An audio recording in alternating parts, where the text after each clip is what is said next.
What's up, everybody? Welcome into the Early Edge NFL Pick Show Week 11 edition, brought to you by BetMGM. Make it legendary. I'm here in the Florida studios with RJ White. We have Will Brinson, Larry Harstein joining us as well. Lots of games on the slate this week, and we're going to rip through them all. Only 2 buys and lots of playoff implications. We have 9 divisional games on this slate, RJ. Yeah, it's a great week for playoff implications. Like you said, we got Lions Eagles. I believe it's a Sunday night game. Chiefs Broncos. It'll show us whether the Broncos have been legitimate during this run or if they're going to fade. And then you get some of these other games here like Rams Seahawks, which could be like for the NFC #1 seed when all is said and done when we look back at this. So it should be a great slate. And Will is having dreams about that Rams game every night, aren't you, Will? I think everybody is. I'm not sure what channel it's on, but it's the game of the week, unless you prefer to watch whatever's on CBS.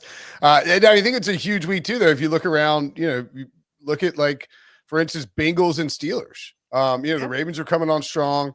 The Steelers are still, like, hovering around that, get in or not make the playoffs sort of situation. And then you have the Bengals who think they're getting Joe Burrow back on Thanksgiving. They have to win if they want to have any chance of Burrow making a run down the stretch. And yeah, like there's a lot at stake at the top of each conference where we could see, the 1 seed get determined, division winners get determined. It's a monster week. No bias too, which is nice. Yeah, big week here, Larry. How are you feeling? Well, I'm feeling good, and I think the Bengals should be feeling good because they got their man back in the building. He's given them a date for when he'll come back against the Ravens potentially, and they've already beaten this Steelers team. They can take them to the wire. It's going to be another great shootout, and they're only 2 losses behind. So they win this game, they're right back in it, and I think the Ravens are in for a tough match in Cleveland. We haven't talked about that game. That's going to be bad weather. It's going to be low scoring, and the Ravens could stub their toes. And I'm just happy we'll have a little more excitement than we saw on Monday Night Football. Everybody's complaining about the YouTube TV, ESPN Plus money thing. I'm buying all these subscriptions for a scoreless game till the 4th, so that was fun. But hey, we have Thursday Night Football to look forward to, so let's talk about it. The Jets, the Pats now laying up to 13. The look at here was 10.5. This reopened BetMGM on Sunday at 10.5, and it's running up. The Pats money coming in, not surprising. 7 straight wins for them with the win over Tampa. The Jets, though, have won back-to-back games for the first time in over a calendar year. I love to see us laying the big number here. RJ, talk to me. I'll lay 12.5. I'll lay 13, which is what it is at some spots. I will lay 19.5 on the alt line. Let's go. I don't care. That was a fake win for the Jets based on special teams. It's the 3rd no-show by the passing offense this season. And Garrett Wilson is back to being sidelined. So I don't know how they complete a forward pass in this game, which is a concern in most of their games, as it turns out. And I say this as someone that had the Jets as one of my contest plays last week. Very lucky to cash that one. Cleveland's offense had more success than I expected in that game, so I expect May to have a field day in this one as he pushes for MVP. You want to have those big games in the primetime spots. So this is one of his chances to do that. So Jets are the team I am the worried least about as a backdoor too, because as I said, they can't complete a forward pass. So you don't have to worry about the Patriots getting up 14 and then not getting the cover here. So love taking the Patriots minus 12.5. And Will, a lot of people might look at this Jet squad who have been covering 3 of the last 4 games, 5-2 as an underdog. But you got to look at the other side. The Patriots have covered all 5 games against bad teams below 400 or below. So you pick a trend you want, and it sounds like you're going to lay the points as well. Yeah, I mean, the Patriots are a bit of a paper tiger because of their schedule. Like, they've beaten 1 good team. And I think everybody's getting a little too hyped up about them. I'm mostly trolling you, Claudia. But, Drake May's probably down for a little regression at some point. I don't think it comes on Thursday night. It might, if I'm picking a coach to have these divisional games on Thursday nights have really trended towards the underdog this year, just because 2 teams that know each other very well. But as RJ pointed out, absolute luck box win for the Jets. Patriots at home. They know they can. You win this game, and you are really, really setting yourself up for a divisional title or the possibility of a divisional title with the Bills dropping the ball in Miami last week. And then the strict on-field football matchup. The Jets would love to run the ball. You can't run against the Patriots. And if you have to pass and you're Justin Fields, I mean, that is a disaster waiting to happen. So as long as the Patriots don't make any just egregious mistakes, turning it over at the goal line, just special team stuff, they should cruise by 14 here. I agree with RJ. Alt lines all the way. Larry, I know you have a Breece Hall prop, so let me just put a bow on the Patriots. I'm not going to lay the points. I don't mind it, and I love that RJ wants to ladder this up to 19. I'm going to go with their team total, though, at 27 in the hook. If they do cover this number, they should get there. And, Will, you just said mistakes, which is something we have seen from Drake May. We didn't see at the beginning of the year.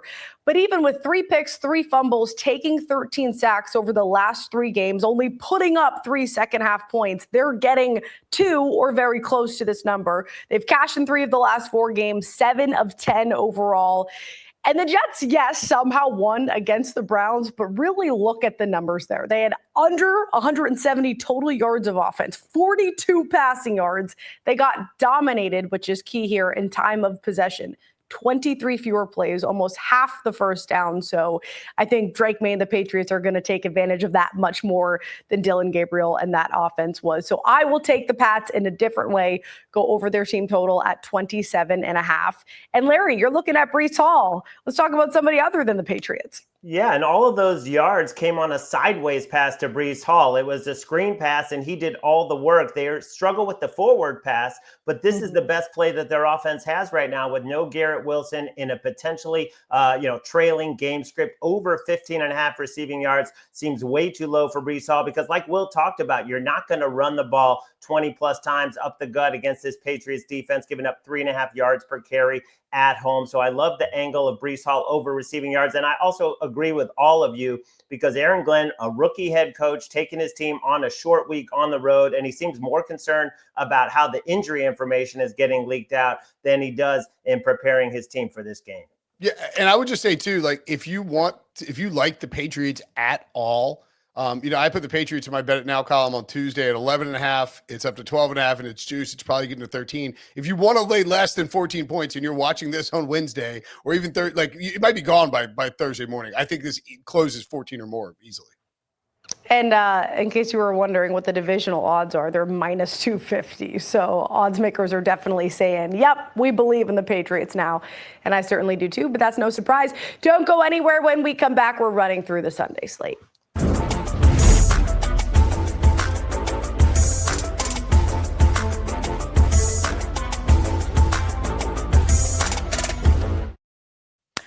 Week 11, 1 p.m. slate. Let's start in Madrid, Spain with the Commanders and the Dolphins. Dolphins laying 2.5, coming over a shocking win over the Bills, 30-13. We saw them beat Atlanta by 24 on the road 2 weeks ago. So what do you get from the Dolphins? You never really know. And Mike McDaniel, I don't know if you guys saw, he was driving by the Elbow Room out here in Florida, teasing all of the fans out there. He has a little too much fun. It's like, all right, let's see consistent back-to-back wins for you guys before you get too cocky.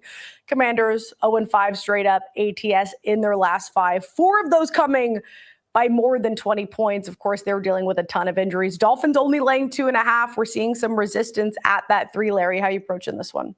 I played the Dolphins on the money line. I still like them laying 2.5 or less.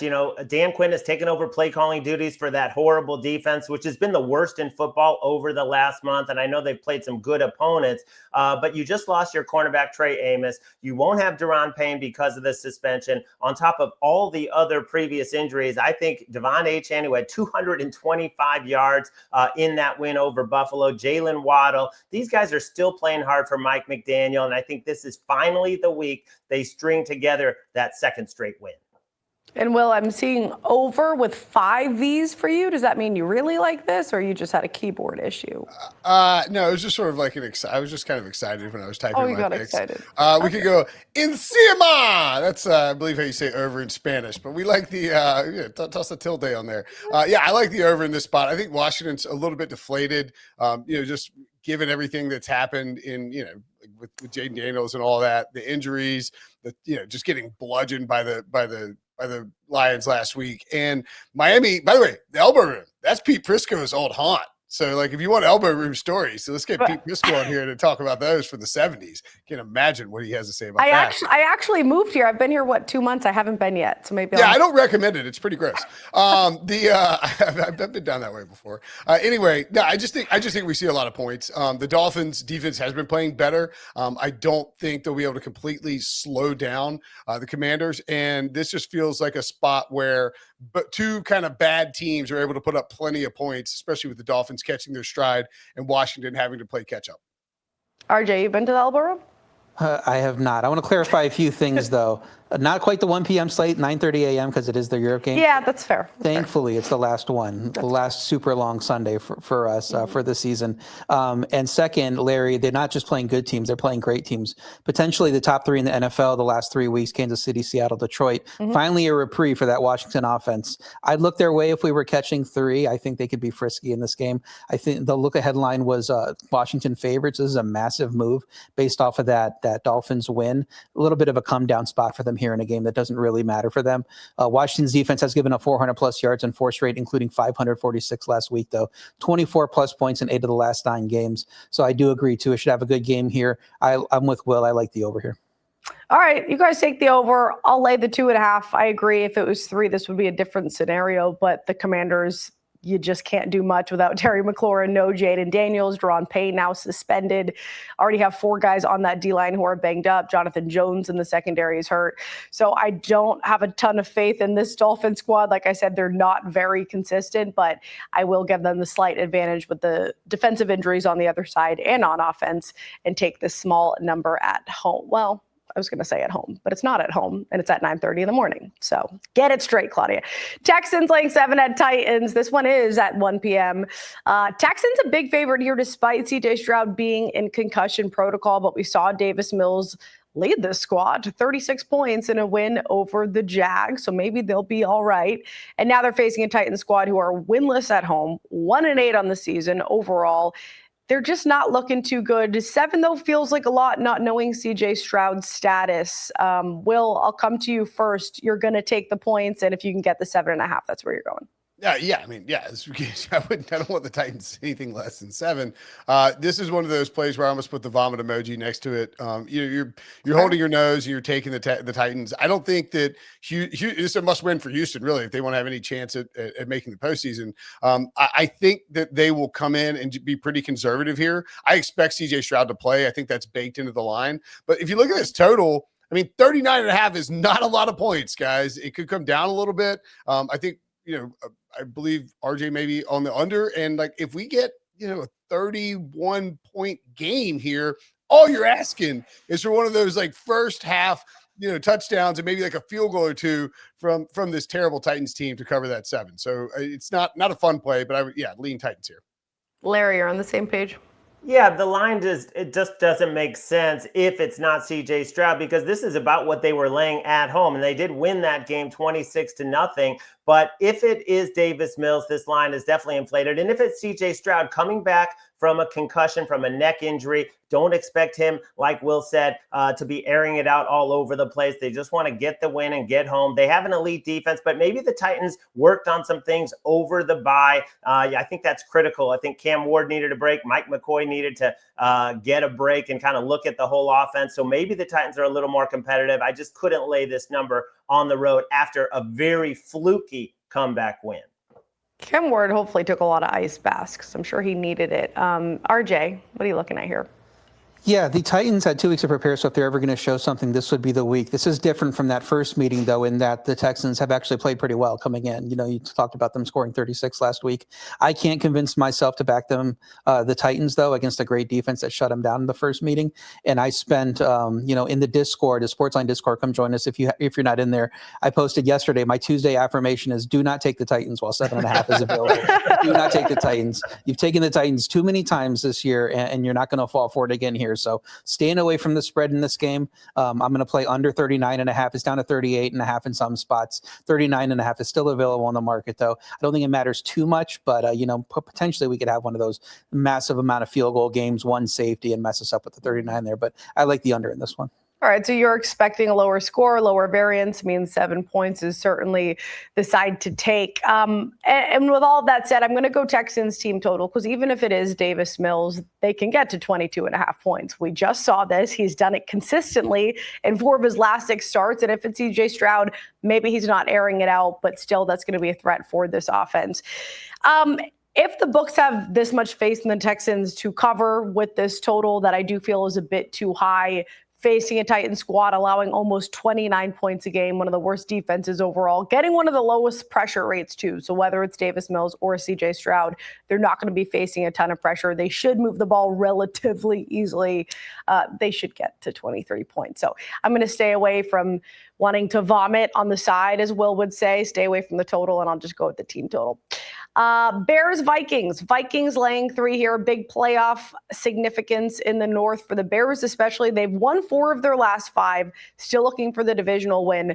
Vikings 2-0 in the division, coming off a loss to the Ravens. But they're one of those teams that have yet to string together back-to-back wins, so it's tough when looking at them week to week. Larry, I'll come to you first. You are going to lay the 3 with the Vikings. Yeah, and credit to RJ for getting the Vikings at 2.5. This is an obvious spot for the Vikings, all-in spot at home, season on the line against a very fraudulent Bears team. 6-3, they have a negative point differential. They're giving up 6.6 yards per play in the last 3 games, and they would have lost that game to the Giants had Jackson Dart not gotten hurt. So I think the Vikings get on track here. They put up a big number on offense, and Brian Flores makes a couple of key plays to disrupt Caleb, who has been good against the blitz, though. 8 TDs, no picks this year against the blitz. But this is a healthy Vikings defense. I'm just hoping that Grenard can go. Other than that, they're pretty healthy on defense. RJ?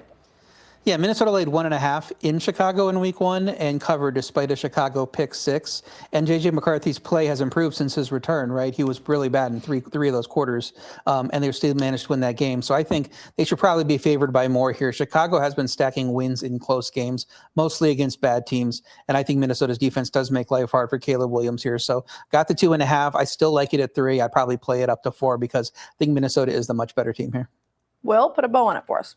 Yeah, I'm on Minnesota as well. Bears can't really stop anybody. Defenses looked like it's been better, but as Larry notes, I mean, they're hemorrhaging, yards per attempt here. And the other thing, if you look at Aaron Jones, I mean, he scored against him in week 1, 14 touchdowns in 16 career games against the Bears. As a former Packers player, he hates the Bears. I think he'll play well, assuming he's healthy in this one. They haven't gotten enough out of Jordan Mason. And then, I like J.J. McCarthy to have a pretty big game here. Maybe also a Justin Jefferson explosion spot. Send the blitz, get Caleb to make some mistakes. Probably end up being a shootout, but I like the Vikings to cover the 3.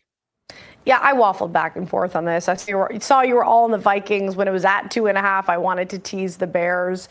I know the Bears defense gives up a lot of yardage, but they do get stops. They do lead the league in takeaways and in interceptions. And J.J. McCarthy has not been necessarily consistent, maybe better, but there's still the growing pains. He only took 1 sack last week, but he's still facing the highest pressure rate. He threw a pair of picks, so now that's 6 and 4 starts. This is not me saying I love the Bears, but this is me saying maybe J.J. McCarthy gives the ball away 1 or 2 times and Caleb Williams can do just enough to keep this within a field goal. Do I love it? No. Minnesota certainly has the edge as well when it comes to the history. They've won 8 of the last 10, but I'll still lean grabbing the 3 with the Bears. How about the Bengals and the Steelers? Steelers laying 5.5, total set at 49 in the hook. Bengals coming off a bye, which they needed. It's been rough. They've lost 2 straight, 6 of their last 7. The good news is Burrow has returned to practice. As we mentioned earlier, I don't know if we said it at the top of the show or if we just talked about this in commercial break, but he is expected back for Thanksgiving. But for now, it's Joe Flacco. The Steelers, meanwhile, struggling. They have just 1 win in their last 4 games. RJ, I will come to you first. You're going to take the points with the Bengals. Yeah, I kind of want to play the over. It looks like it might be a win game, though, so I decided to stay away from that until we had more information. But I do like the Bengals here. Pittsburgh's gotten outplayed in 4 straight, starting with that first Cincinnati game. But the turnovers in the Indy game gifted them 1 win. I don't trust their defense at this point against these Bengals that have a lot of weapons there on the outside and can score points. Cincinnati scored 33-plus on 3 straight before the bye. Even with their awful defense, I think this is too many points for Pittsburgh to lay against a good offense. It's going to probably be a back-and-forth game where one team wins by 3 or 4. So I like catching the 5.5 here. Will, same page? Yeah. I mean, look, Pittsburgh's blacklisted for me. I've used them in the at +3 twice in the last couple of weeks, and it's just gotten torched by them. And you see that total. I mean, 49.5 for a Steelers Bengals game. Can you even imagine? It's insane. And the Steelers can't stop anybody. I think the Bengals get a big jolt from knowing Joe Burrow is back in the building, and that if they win the next 2 weeks, they are just kind of right there, and maybe Burrow can come back and make that push that they hope for.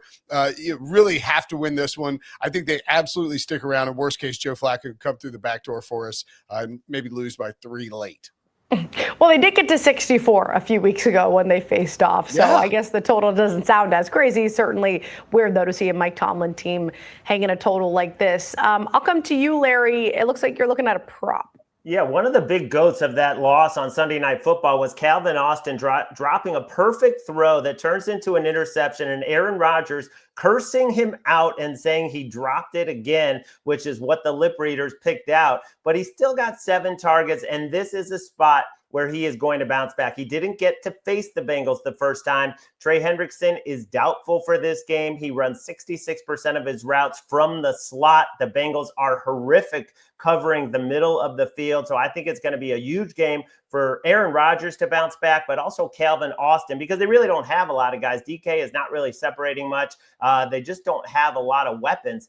So look for Calvin Austin to go off and get a little redemption. Yeah, and Schefter did tweet, it looks like another week without Trey Hendrickson. So certainly a blow for them. I'm going to do a prop as well with Jamar Chase. I gave this out when they faced a few weeks ago, and I said the Steelers are the worst defense against the number 1 wide receiver. And what did he do? He absolutely went off. 16 catches for 161 yards. They're allowing an average of 90 yards a game to the number 1 wide receiver. And you would think, you let Jamar Chase go off, you clean things up the next few weeks, you'd be incorrect. Tucker Kraft put up 143 as a tight end. Christian Watson in that same game had 85. Alec Pierce and Michael Pittman both put up 115, and then we saw Ladd McConkey put up over 100 on them. So, yeah, 89.5 is very high. This is as high as 93.5 for Jamar Chase, but I would still go over it. It is the NFL Picks Week 11 show, but we got some props for you. And up next, we're running through the rest of the 1 p.m. slate.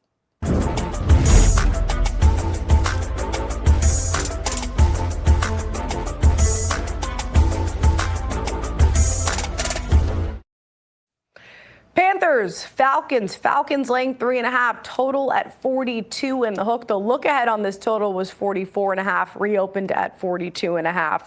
And makes sense. These are 2 tough teams to handicap, especially on offense. Falcons on a 4-game losing streak, but almost randomly took down the Colts in Berlin, took them into overtime. The Panthers, meanwhile, were on a nice run, then lost to the Saints as 5.5-point home favorites. So how do you really approach these teams, Will? What's your approach on both sides?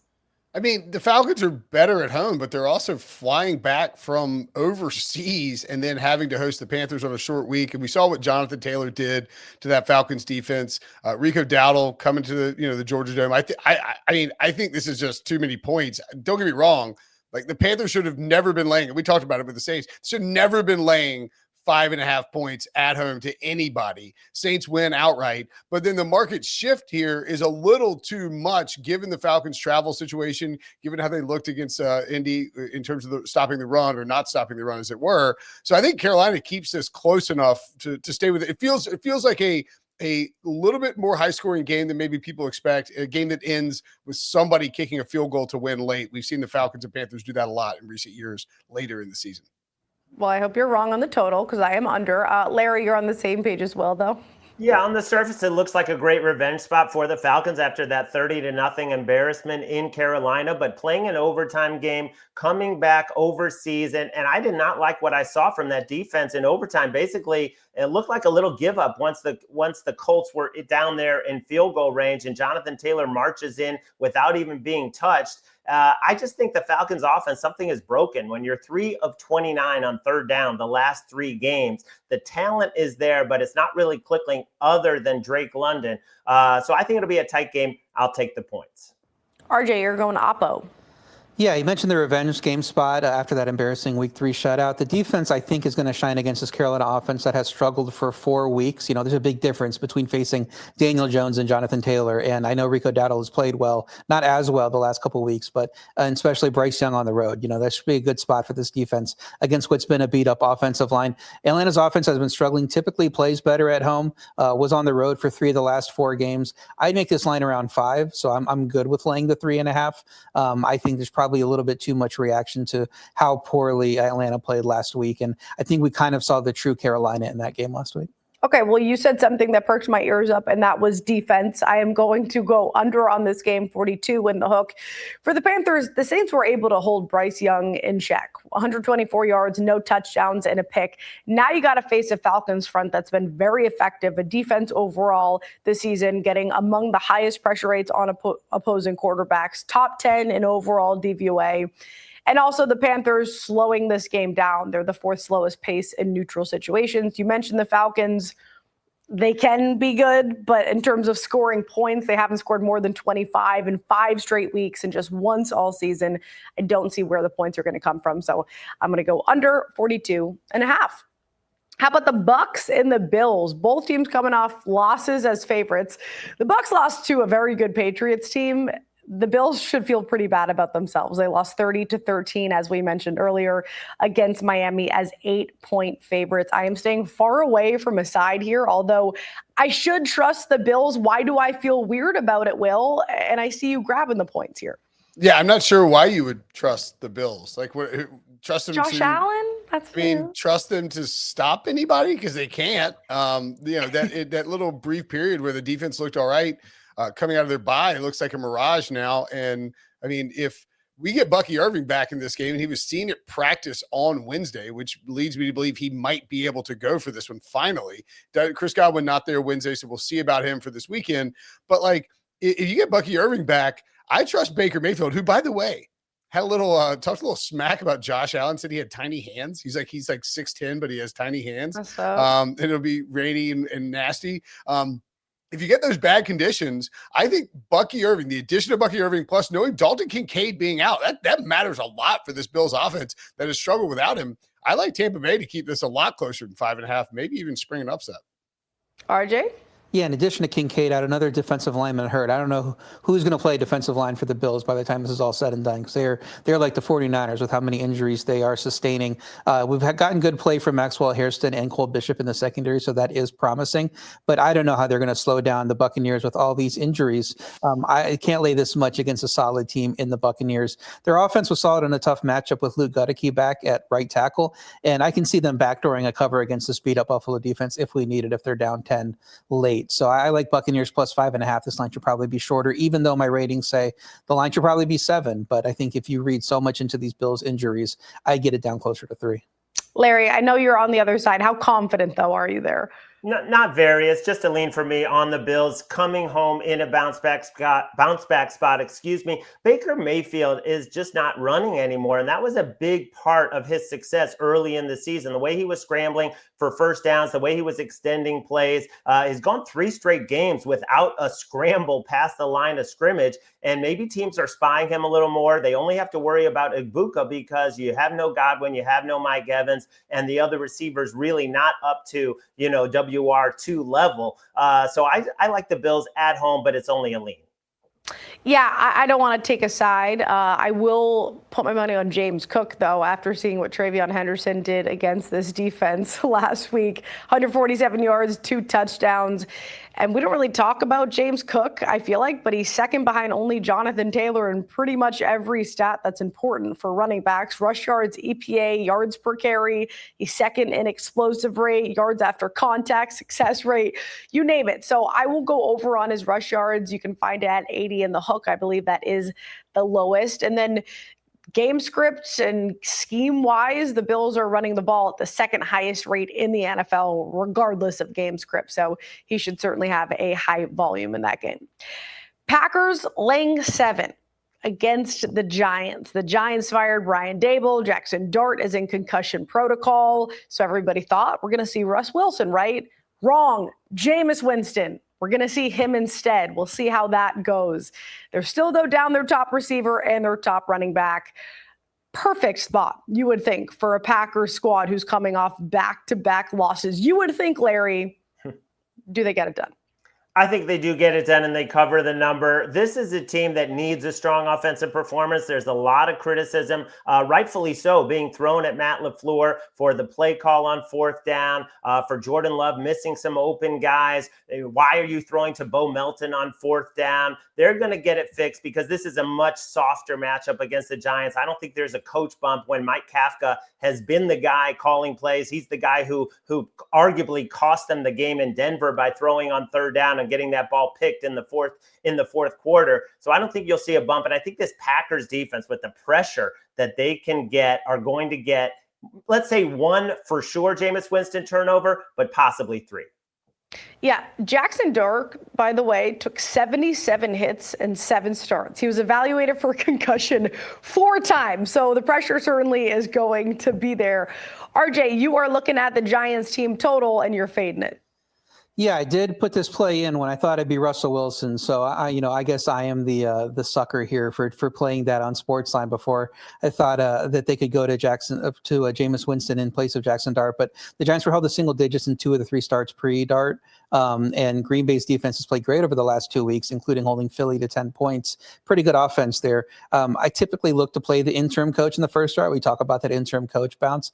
Not sure I wanted to do it with Kafka here with the +7 because the talent mismatch with those injuries that you talked about, the guys that the Giants are missing, are so massive that I just couldn't get myself to the Giants here. So I'm leaning to the team total under 17.5 on the Giants. Don't like it as much with Winston. He could score 30, he could score 0. We know he's up for throwing it deep and seeing what happens. So it could be, this game go any number of ways. Might be a great one for live betting. The Jameis Winston spectrum, we'll call it, Will. You're going to take the points. Yeah, the Jameis Winston experience is the most incredible ride in football. And yeah, look, I'll take the 7.5, whatever we got out there. If this were Russell Wilson, I want nothing to do with the Giants. But Jameis Winston gives the Giants the sort of ceiling where they can go win this game.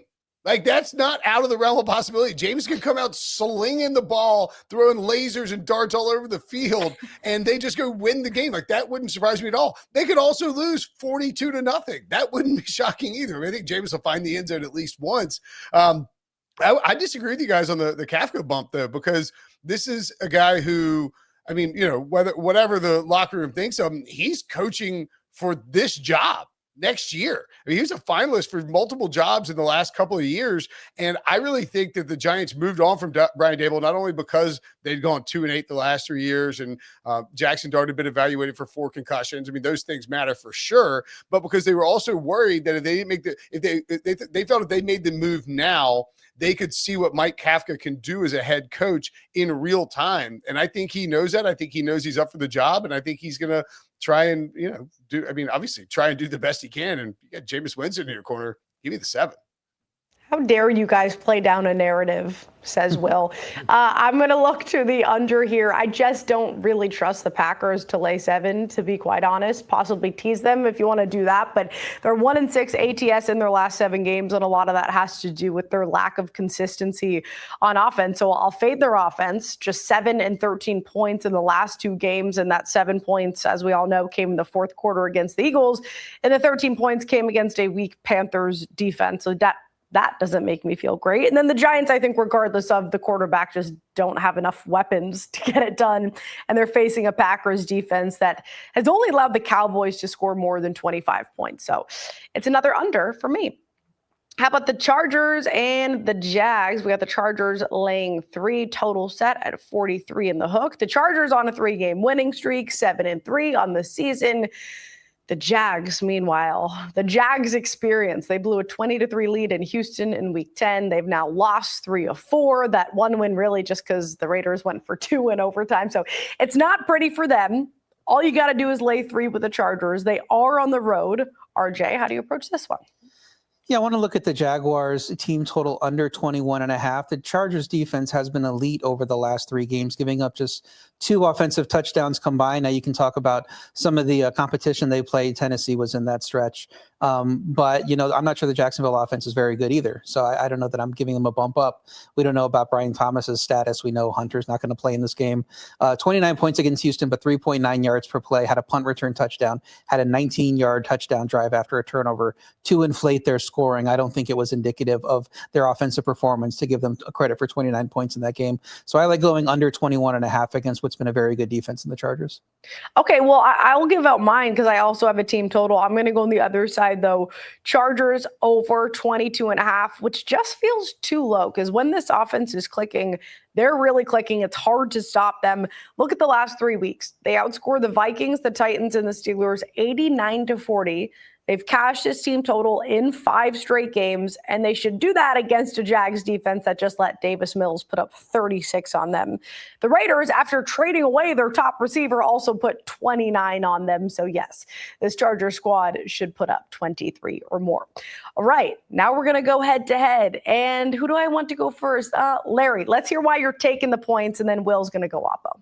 Well, the Jags are better against starting quarterbacks than they are against backups, having lost to Jake Browning and Davis Mills, but they're also much better at home. 3-1 on the season. The only loss coming by 8 points to Seattle, which now looks like a very good performance given the way the Seahawks are blowing everyone out of the water. They own a win against the Chiefs at home, and now you have a Chargers team traveling cross country that does struggle against good running games. And Etienne has faced the best run defenses over the past month, and now he gets a plus matchup, which I think will set them up for a little more success. I don't love this play if it's under 3, but getting a full field goal at home with a team that has played very well at home and has bounced back from these horrific losses that they've had, I'll take the 3.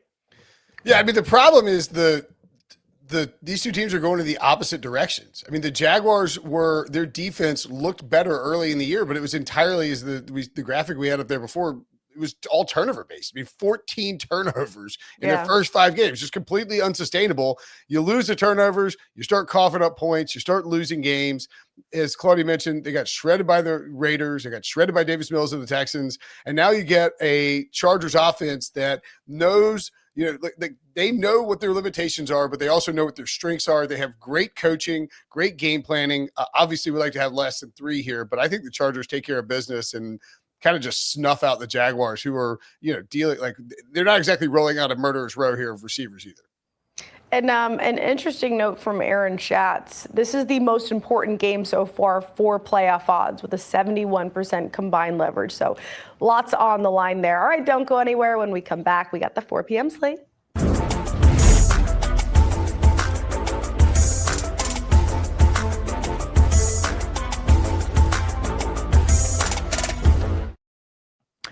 '49ers laying 2.5 on the road against the Cardinals. Total set at 48 in the hook. Seeing a little over money there from the open.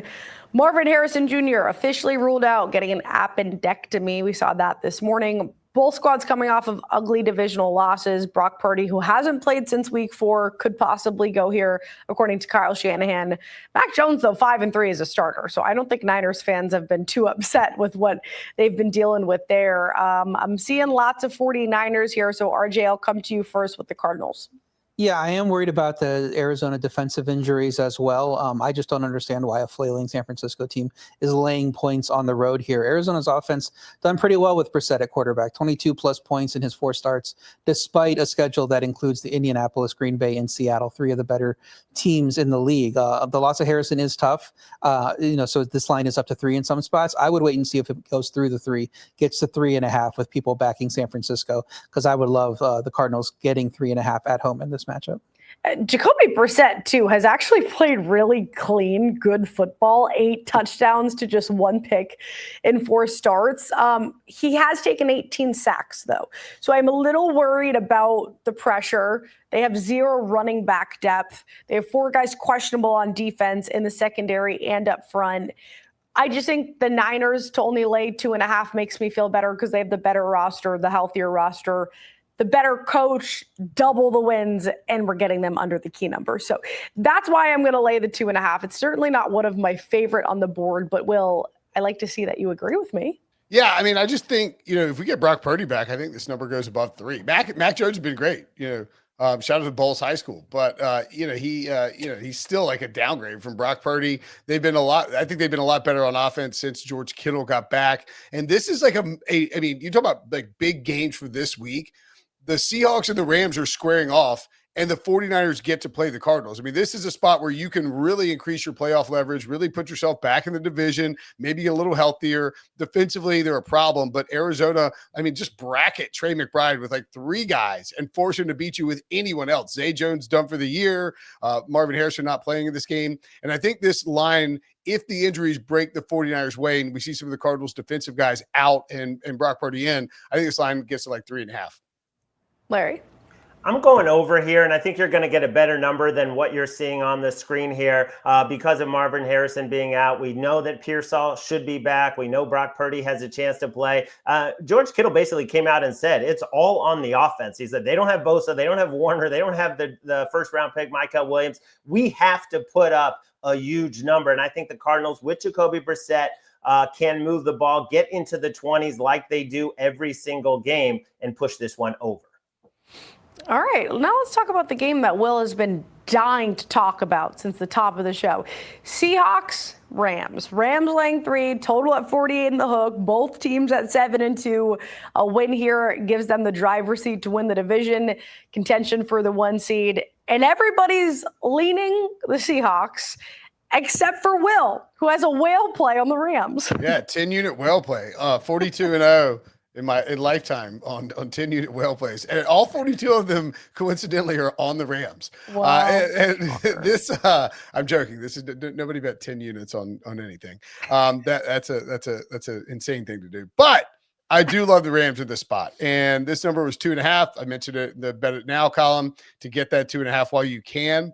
I think the world's going to be on the Seahawks, and with good reason. Seattle's awesome. They have a great defense. They run the ball decently. They have fantastic weapons. Rashid Shaheed didn't even have to get involved last week, and Sam Darnold's playing some incredible football.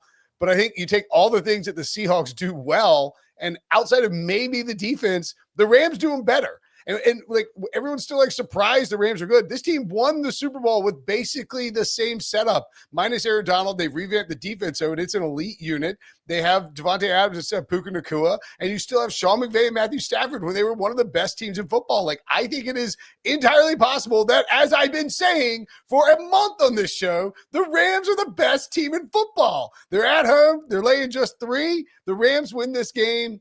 And everybody will agree with me. And Pete Prisco will probably steal the Rams are the best team in football take, just like he stole my Matthew Stafford for MVP take. Rams 10-unit well play.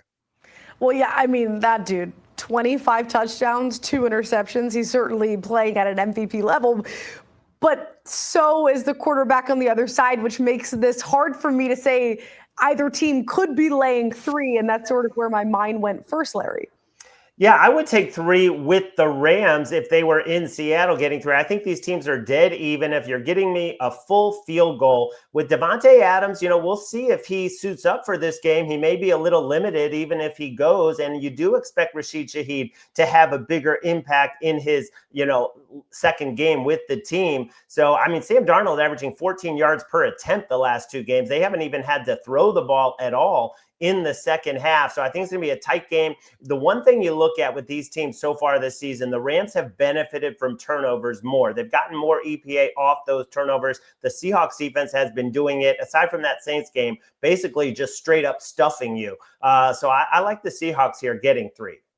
And I will say on Devontae Adams, suffered an oblique on Sunday, but Sean McVay did say he would have gone back in if the score was closer. So I assume he's going to be good to go. RJ, put a bow in it for us. Yeah, I like the Seahawks here at +3. I agree that they're even teams, and Los Angeles should not get 3 for home field advantage. So that's kind of where my head is at to take Seattle. I do disagree with Will on one thing, though. I don't know that this defense is elite for the Rams. They beat up on some non-competitive offenses, and they gave up 6.6 yards per play to San Francisco. Still a team missing key pieces on offense. Second time this year that San Francisco's done that to them. We know how good the Seattle offense is. I think they can find ways to exploit those issues that the Rams have had against some teams like the 49ers to score a bunch of points points in this game. So I think the Rams rating might be a little inflated just because of perception of that defense that I don't think is as good as what the numbers say. And that's why I like Seahawks +3. And the Seahawks do have one of the best defenses in the NFL, allowing the fewest points, third highest pressure rate on quarterbacks, the third best defense by overall DVOA, and they're putting points up on squads, 44 on the Cardinals, 38 on the Commanders, 27 on a Texan squad that's allowing the fewest points per game. I went back and forth on this so much, but same thought as Larry. If the Rams were catching 3, I'd hop all over that. I just think these teams are so even, both at 7-2, so much motivation. All key players are healthy, so I'm just going to grab 3 because the number is 3. Ravens. Yeah, okay. Still a whale play for him.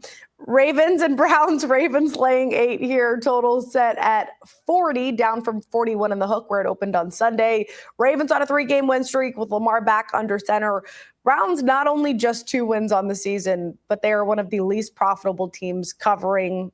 I mean, at this point, they really should just lose out and go for that number 1 overall pick. Nobody wants to hear that, but it's true. RJ, I will come to you first. How are you approaching this one? Yeah, just a little bit of breaking news. As we were in one of these commercial breaks, it looks like Lamar Jackson did not practice today on Wednesday. So we'll see how much of effect that has on the line. I think I have it under 40.5. I'm seeing 39.5 at some places, just anticipating this might be a lower scoring game because of that. I think it's tough to play Baltimore on the normal line in a low scoring road divisional spot against a good defense. So I would look to tease it if you want to play the Ravens, as long as you're confident Lamar is playing. Obviously, I have no confidence in the Cleveland offense in this matchup. So I'm just going to count on the Cleveland defense to help keep this one under. Okay, Larry. Well, we've got rain, we've got wind in the forecast. We've got the Browns at home. They are one of the best defenses in football. They've only had 3 home games, and they've given up 11 points per game in those games and 3.5 yards per play. And now Lamar Jackson not practicing, but even let's assume that he's going to play. He has not been running the same way that he did before the injury. 14 carries for only 50 yards in the 2 games. The Ravens generated less than 5 yards per play in that game in Minnesota. They benefited from turnovers. They benefited from a slew of false starts by the Minnesota Vikings. So I don't think the Ravens right now are some juggernaut that should be laying over a touchdown in Cleveland. So give me the Browns. Well, yeah, so I've got the Ravens down here, but you can hold off on putting that up, Ben, because if Lamar Jackson's not practicing, you cannot lay 8 points or 7.5 points with the Ravens. And by the way, it did move to 7.5 on the news, immediately. If Lamar doesn't play in this game, the line is what? Like Ravens -1.5? I mean, Lamar probably 2.5. Yeah. Yeah. I mean, so we're looking at like it would be irresponsible to bet the Ravens right now or whenever you're watching this if we don't know what Lamar Jackson's practice stat could be. We could come back. He could have a tummy bug. He could have some potty troubles. Like it might not be an injury. We don't know. Yeah. I mean, I'm just saying. Like we don't know exactly what the Lamar Jackson thing is yet. So that's where you have to be careful. I would say, like I would actually, knowing that Lamar was not practicing, if I were betting it right now, I would take the Browns plus the 7.5 or plus the 8 because you're not going to lose any value there. And if Lamar doesn't play, you have a great number in hand. So I would just hold off on betting Ravens with that news that Lamar is not practicing. Yeah, and correct me if I'm wrong, RJ, I'm not seeing any injury designation at all. A lot of the reports are just saying he took some hard hits last week. He's not practicing. Yeah, the actual official injury report is not out yet. It's just that he was not spotted at practice. So right now it's undisclosed. I'm sure we'll hear more about it after practice. Okay, well, if you can grab the under on the total, I would do it now before it moves down too much because I would take it under, even if Lamar Jackson was playing. A lot of that having to do with this Ravens defense that started out as one of the worst in the NFL. They've gone from a bottom 5 to a top 10, I should say, defense since week 6 in overall DVOA. They've allowed just an average of 14.5 points over the last 4 weeks. And as we know, the Browns cannot get anything done on offense, but they sure can on defense. So I'm going to go over. Ravens also playing at the 4th slowest pace in neutral situations. I think they'll slow the game down, and we will cash that under. How about the Chiefs and the Broncos? Chiefs laying 4, despite being at 5-4. So right now, as it stands, they would miss the playoffs, and the Broncos hold first place at 8-2. Yet they are catching 4 points at home. It feels wrong.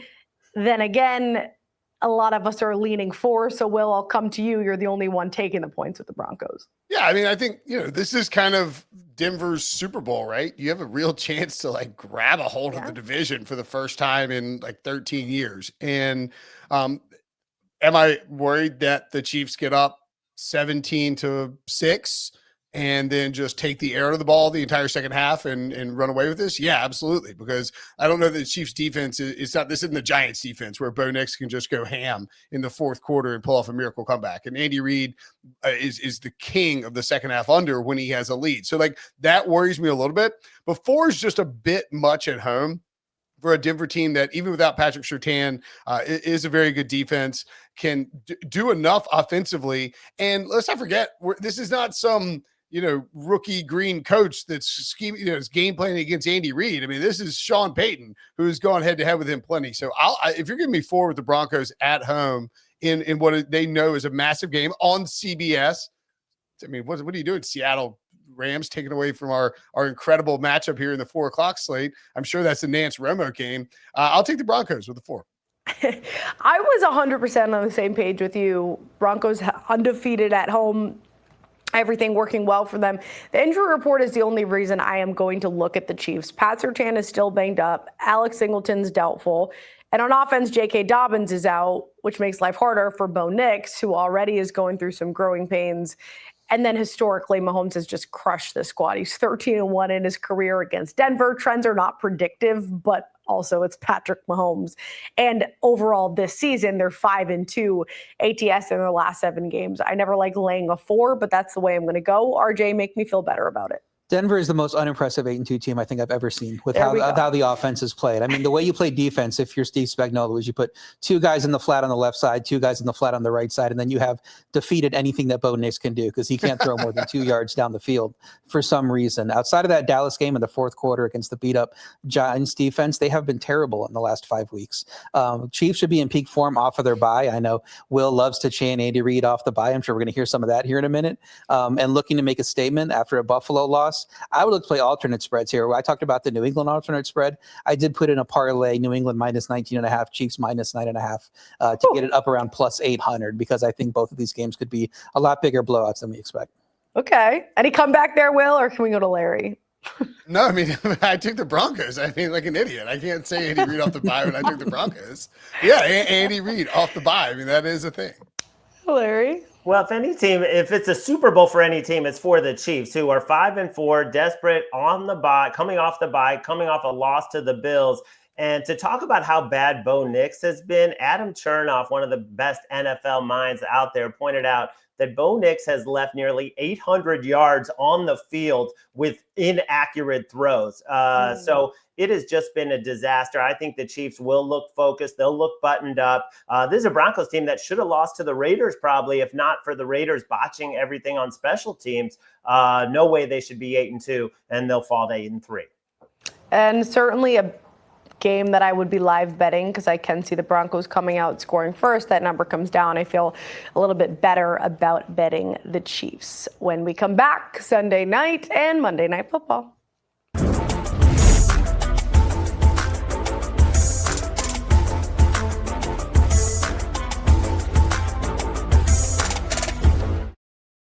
Sunday Night Football, Lions, Eagles laying 2.5 total, down from 49.5 on Sunday to 46.5. Eagles did not score points until the last second on Monday night, I should say, which means they're on a short week. Lions coming off a big win over the Commanders with Dan Campbell taking over play calling duties from OC John Morton.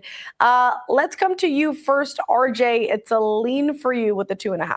Yeah, I don't get this number because if the total's coming down because the Eagles defense looked great, it was against the Packers offense that struggled against Carolina the previous week. I think that, you should be more concerned about the Philadelphia offense in that game. So I'm surprised this is going up. It looks like we might tip over to 3. I think some books have 2.5 minus 120. I would love the Lions catching a full field goal. I think they're the better team here.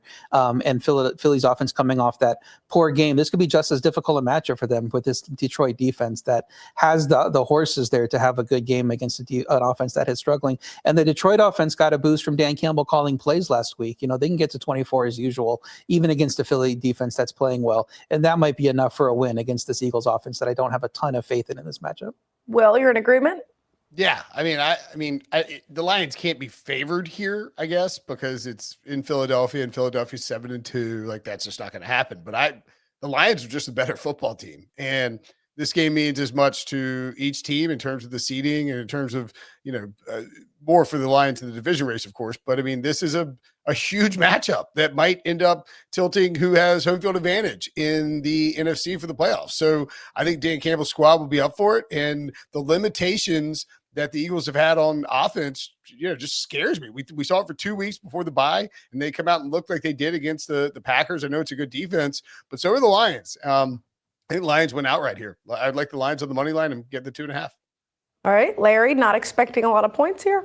No, I would have respected Dan Campbell a little bit more if he had taken over play calling duties before this game. Take him over before the Commanders. That's just like a gimme. The 3 offensive explosions the Lions have had: Bears, Bengals, and Commanders. So I'm not ready to say that this is the juggernaut offense that we're used to seeing last year under Ben Johnson. And the Eagles defense looked really good with Jalen Phillips and Nolan Smith back and Quinyon Mitchell draped all over the receivers. So I think the Eagles will slow down this Lions offense. And on the other hand, the Eagles offense did not look so great. So I think we're looking at an under, something in the 24-20 range. All right, well, I'm going to take a teaser because I want a little wiggle room. Nobody likes taking 2.5. So I'll get it up over a touchdown with the Lions. Packers a good spot to get them down to 1. I will say trends are on the Lions side with Dan Campbell specifically. They're 6-3 ATS, 23-12 ATS as a dog with him. And the Eagles defense, I know it was a quiet game on Monday night for both sides, but they ranked 20th in defensive DVOA since week 6 after ranking 7th. So the numbers have taken quite a hit. Lions remain at the top, specifically against the pass and the run. They're top 10. And I don't know if you guys saw this. AJ Brown on Twitch basically saying, if you have me in fantasy, don't play me. Yeah. Like that, nobody can stay happy in that locker room. It's just ridiculous. And if y'all didn't see it out there, somebody said everything good. He said, no, where have you been? Family's good, everything else, no. It's a bleep show. You on some, how you been? Struggling, brother. So if you have him in fantasy, get rid of him because he said it. And with that, I will tease the Lions. Well, I fully expect, by the way, A.J. Brown to score at least like 1 touchdown in this game. Yeah, 100%. He's going for like 120 and a touchdown. And supposedly, he and Jalen Hurts freelanced that play late in the game that they were not supposed to do that, but they called it at the line of scrimmage, and then Sirianni kind of covered it up. But that's just what I'm reading. Okay, well, to me, Philly's just a mess, but they're winning games, so it's fine.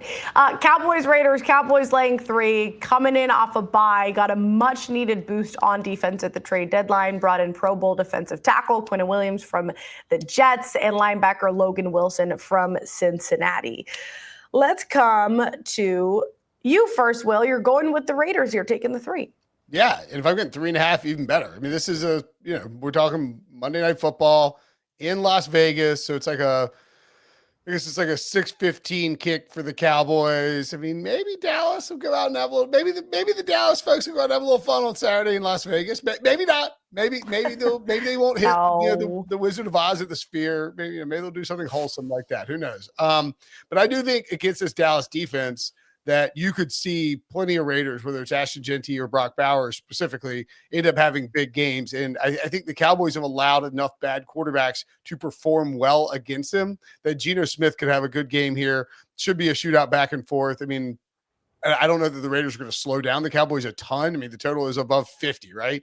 But I think when you get a total like that, you get a home dog with a sort of equal defensive and offensive ability when they're operating at their peak in prime time. I'll take that home dog all day.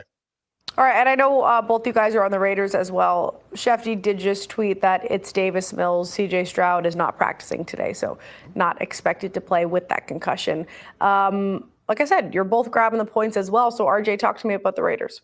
Yeah, if we're going to do anything in Vegas, maybe go see a magic show, maybe like Chris Angle, and try great to magic shows out there. Do some magic on how you acquire a defender from the Jets and Bengals and expect that to improve your defense.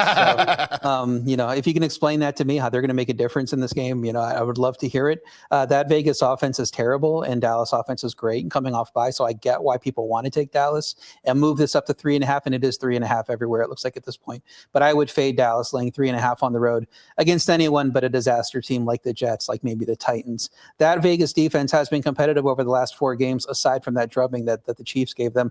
Maybe they can keep Dallas from scoring 30 in this game, and the Raiders can score 30 on their own against a defense that has not played well. So I think catching the 3.5 is the way to go here. Larry, Geno Smith did suffer a quad contusion. He is questionable. Any worries there? No, I think he'll be good to go with the extra rest. And I just think that the Raiders might get a boost from firing the special teams coordinator. I mean, they've lost 3 games directly because of special teams. And like RJ said, their defense is playing well. And the Cowboys, one of those 2 defenders that they acquired was benched on the Bengals. So it wasn't like they got 2 frontline starters. They really got 1 frontline starter, and they didn't really address the back end at all. So I'll lean with the points as well. Okay, yeah, I think that they may be able to cover in the end the 3. So I'm just going to isolate the first half, go with the Cowboys, lay the 2.5. They come out strong as they have been doing all season, coming off that bye. They're scoring the 3rd most points in the first half. Vegas is scoring the fewest. So not my favorite play on the board, but I do like the Cowboys to cover 2.5 in the first. All right, it's time for best bets. Let's take a look at how we all did last week. No, we're not going to do that. Yeah, we will. Okay, that's up there anyways. I can't really read this, to be honest. RJ, how you've been doing? Got a couple wins. Got the Browns team total under just barely. It was 20. They played better than I thought. So happy to get a win there. All right, Larry. I'm not doing as well, but I do want to say kudos to RJ for going 5-0 in circa million, putting himself right in the mix to cash in one of these big contests for the 3rd time since I've known him.